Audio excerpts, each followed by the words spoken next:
Rio Ruiz. Good morning.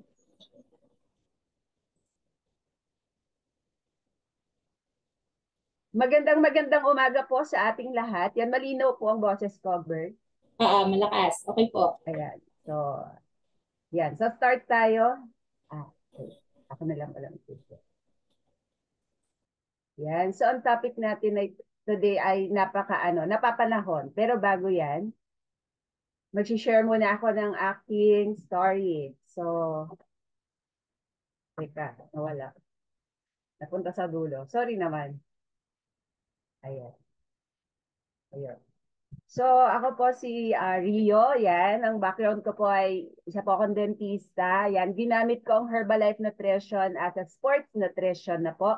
Kaya po mas bumaba pa po yung aking body fat. Yan, at nag-gain po ako ng maraming energy during 2017. 6 years ko na pong ginagamit ang product. And ngayon po na magpo 47 years old na po ako, ginagamit ko na siya for healthy aging, flexibility, and mobility. So, importante talaga sa akin itong Herbalife Nutrition kasi dahil dito tuloy-tuloy yung ating nadadagdagan yung oras natin sa araw-araw at saka nagkaroon tayo ng kakampi sa kalusugan at saka sa business part lalo na kapag aalamin po natin kung ano po talaga yung mga benefit as a member and ayun po yung pag-attend ng training yan kaya po sana po kapag may mga invitation po yan attend po tayo kahit sa mga simpleng invitation. Yan. So that's why I love Herbalife. So hindi na po natin patatagalin. Maiksi lang naman po itong topic ko para lang tayo nag-healthy breakfast. Pero bibigyan natin ng mga bagong information para doon sa iba na para maintindihan bakit nga ba tumataas ang ating blood sugar level at saka yung bakit po nagkakaroon ng hindi magandang function yung ating pancreas o yung pag-release ng insulin sa ating katawan. Yan. So, ang topic natin for today, ayan, doon sa title pa lang parang sinagot na ni Dr. David Heber kung ano yung pwede natin gawin para ma-prevent yung pagtaas ng high blood sugar and insulin level. So yun nga po, kailangan mabalanse natin yung carbohydrates with protein and fiber. Yan. So itong article na to ay galing kay Dr. David Heber. Si Dr. David Heber po ay isang chairman of Herbalife Nutrition Institute, leads Nutrition Education and Research Initiative globally, and expert siya sa obesity and nutrition. Yan. So start tayo. So, syempre, araw-araw po kumakain po tayo, no? Pero minsan hindi tayo mindful sa ating mga kinakain. Kaya nagkakaroon tayo ng hindi magandang resulta pagka medyo matagal na at nakakasanayan natin yung mga mga habit natin sa mga pagpili ng pagkain. Yan. So, for example,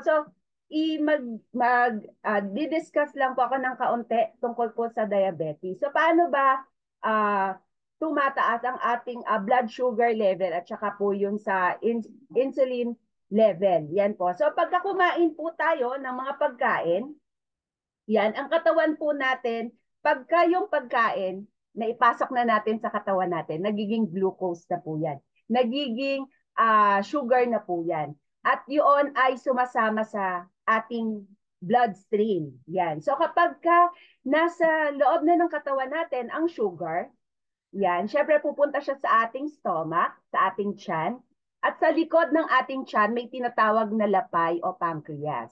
So doon sa loob ng stomach natin or tiyan, diyan nagaganap yung digestion and absorption. Pero more on absorption sa small intestine. Pero dito po, kapag po napunta yung pagkain natin, so ang gagawin ni lapay, ni pancreas, magre-release siya ng insulin. So sasama ngayon yung glucose at saka yung insulin papunta sa cells para para pumasok siya sa loob ng cells at gamitin siya as energy. So dalawa yung pwedeng energy na mangyari. Yung immediate energy or pwede rin siyang stored energy. So kung hindi mo pa kailangan ng energy, mag-i-stored lang siya sa katawan mo. So pwede siya mag-store sa mga cells mo or sa muscle. So, para gumanda yung function ng katawan natin, kaya kailangan talaga natin ng sapat na sugar sa mga cells natin. So, yun. Pero tandaan din po natin na kapag hindi po tayo kumakain, nagpapalipas po tayo ng gutom, nagpo-produce din po ng sugar yung katawan natin. So, saan yan nagpo-produce? Sa loob ng liver. So, kailangan tama yung time ng pagkain natin. So kumain tayo o hindi, maaaring tumaas yung blood sugar level natin. Yan. So, ano pong nangyayari kapag po nagre-release si Lapay ng insulin?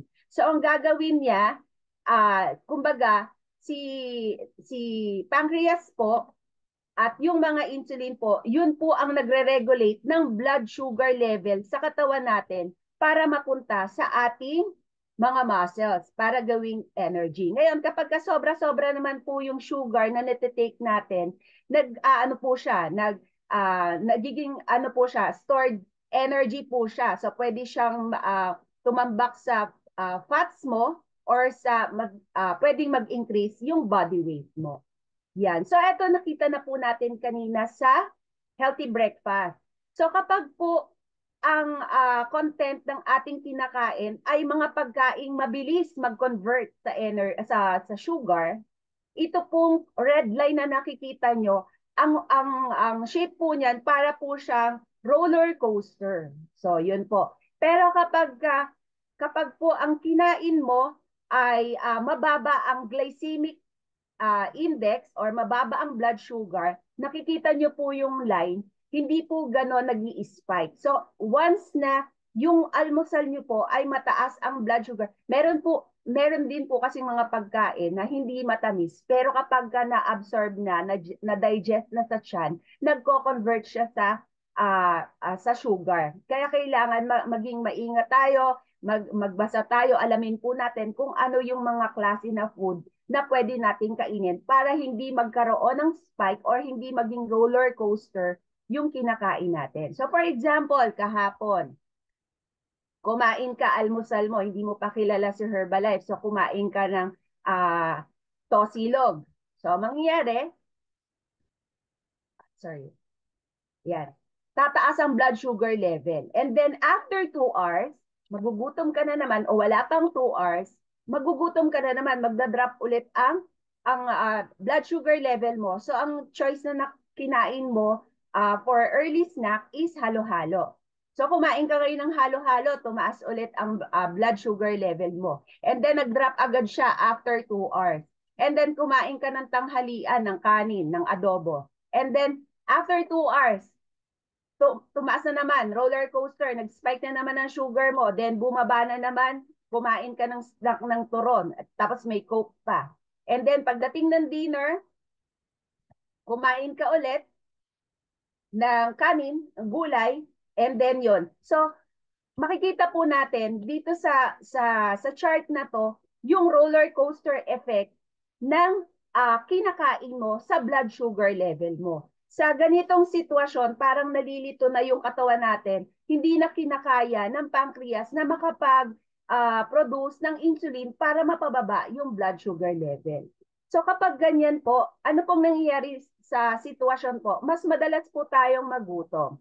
Plus, mas mabilis mag-drop yung energy natin. Wala na po tayong mental focus. Yan, hindi na tayo makakonsentrate, tamad-tamad na po yung pakiramdam natin. At ito pa po yung masaklap kapag nag-i-store na po tayo ng excess body weight, yan, na nag-create po sa atin or nagiging masasakitin po tayo. At once na naging masasakitin po tayo, ayan, umpisa nang tumatapon yung pera kasi need mo na magpagamot. Need mo nang gastusan yung sarili mo kung paano mo mababalik yung health mo. Unlike dito, sa binigay na solution ng Herbalife Nutrition, na madalas ito yung magandang meal plan na binibigay sa inyo ng coach ninyo. Umaga pa lang, shake na.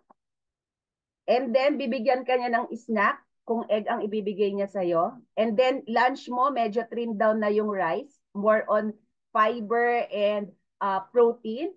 And then shake ka na naman. And then sa hapon, ganito na yung style ng food mo. So yung blood sugar level mo ay maganda ang daloy. Hindi siya tumataas, hindi siya nag-i-spike. Kaya yung buong araw mo, full of energy ka, mas mahaba na hindi ka magugutom, plus mas marami kang matatrabaho. So ito yung pwedeng maging epekto kapag ito po yung kinasanayan mo na 2 shakes a day. So lahat ng kinakain mo na kapag low glycemic, carbohydrates siya pero mababa ang sugar. Yan. So mataas ang energy mo, marami kang magagawa, yung oras mo humahaba, yung goal mo nagagawa mo, plus may mental focus ka na achieve mo yung goal mo. So mas malaki yung chance na more productive po tayo. And yun po, syempre tataas pag more productive tayo, mas mataas ang production natin, ang income natin. Yung value din po natin sa sarili natin tumataas. Kaya po si Dr. David Haber, pinagbigyan din niya na ang carbohydrates plus fiber and protein ay mas magandang panimula sa umaga at maging magandang guide na yun yung basehan ng nilalaman ng pagkain mo. So, kumpara dito na high fat, high sugar, low fiber plus high salt pa na magbibigay siya ng hindi magandang impact sa blood sugar level versus itong protein plus fiber na pinaliwanag ni Dr. David Haber. Pero dito sa Herbalife Nutrition, meron ka pa rin mas magandang choice. Yun po yung protein-rich, fiber-rich, and nutrient-dense, and isa pa, madali siyang i-prepare. So, ito po yung nagbibigay sa atin na ma-energize po tayo sa buong maghapon, plus yung pag-coach po sa inyo ng inyong wellness coach, na talagang hindi po tayo maliligaw if susundan po natin yung guide natin. Kung mababawasan po natin yung mga carbohydrates na mataas ang sugar.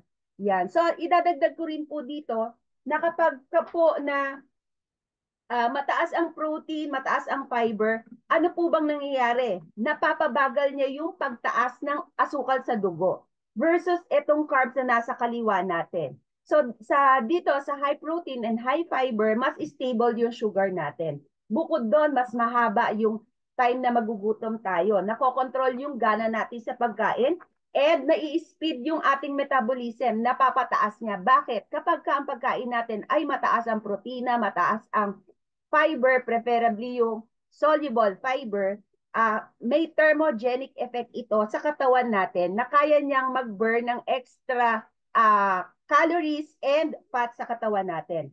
Plus, kapag ka mataas, pinapakain natin ang muscle natin ng mataas na protina, mas nagiging maayos yung insulin flow sa loob ng katawan natin. Dahil ang ating muscle ay gumagamit ng asukal sa dugo bilang energy.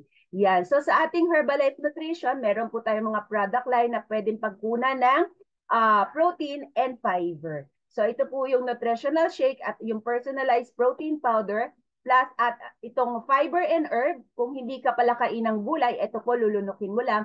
Ito pong fiber band na sinasabi ni Dr. David Haber na kailangan po natin ng soluble fiber para po mas mabalansi po yung blood sugar level sa ating katawan. Ayan po. So maraming salamat. Naway marami po kayo natutunan for today. Back to you, Coach Gina.